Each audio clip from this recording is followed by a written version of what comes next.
Hello guys, അപ്പോൾ ഞാനിന്ന് വന്നിരിക്കുന്നത് ചെറിയൊരു എക്സൈറ്റിംഗ് ആയിട്ടുള്ള അപ്ഡേഷൻ വീഡിയോ ഇട്ടാണ്. സംഭവം വേറൊന്നുമല്ല, നിങ്ങൾ തമ്മിൽ കണ്ട പോലെ പോളാർ ഫിഷ് ബ്രീഡായിരിക്കുകയാണ്. പോളാർ ഫിഷിനെ കുറിച്ച് അറിയുന്നവർക്ക് അറിയാം അതിൻ്റെ ഫീമെയിൽ ആൻഡ് മെയിലിനെ തിരിച്ചറിയാനുള്ള ഒരുപാട് ബുദ്ധിമുട്ട്. ഞാൻ ഇത് നമ്മുടെ അടുത്തുള്ള എക്സോട്ടിക് പെറ്റ് ഷോപ്പിൽ നിന്നാണ് മേടിച്ചത്.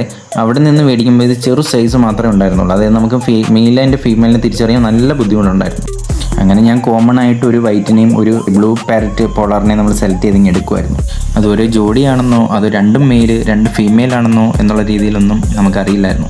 ഇന്ന് ഉച്ചയ്ക്ക് ആ പ്ലാസ്റ്റിക് ടപ്പ് നോക്കിയപ്പോഴത്തേക്ക് എനിക്ക് ചെറിയ അനക്കം. ഞാൻ കരുതി കൂത്താടിയോ വല്ല ആയിരിക്കുമെന്ന്. പക്ഷെ നോക്കിയപ്പോൾ അങ്ങ് വണ്ടടിച്ചു പോയി. ചെറിയ കുഞ്ഞുങ്ങളൊക്കെ ആയിട്ട് ആ കല്ലിൻ്റെ ഇടയിൽ കിടന്നവർ അങ്ങോട്ടും ഇങ്ങോട്ടും ഓടിക്കളിക്കുകയാണ്. ഏറ്റവും കൂടുതൽ ഹാപ്പി ആയത് അത് മെയിൽ ആൻഡ് ഫീമെയിൽ ആണെന്നല്ലോ എന്നുള്ളൊരു സന്തോഷത്തിലാണ്. വളർത്തിയെടുക്കാൻ കുറച്ച് ബുദ്ധിമുട്ടുണ്ടാവുമെങ്കിലും ഏകദേശം ഒരു 10-14 ദിവസം വരെ അതിൻ്റെ പാരൻസ് തന്നെ നല്ലപോലെ അതിനെ കെയർ ചെയ്യും.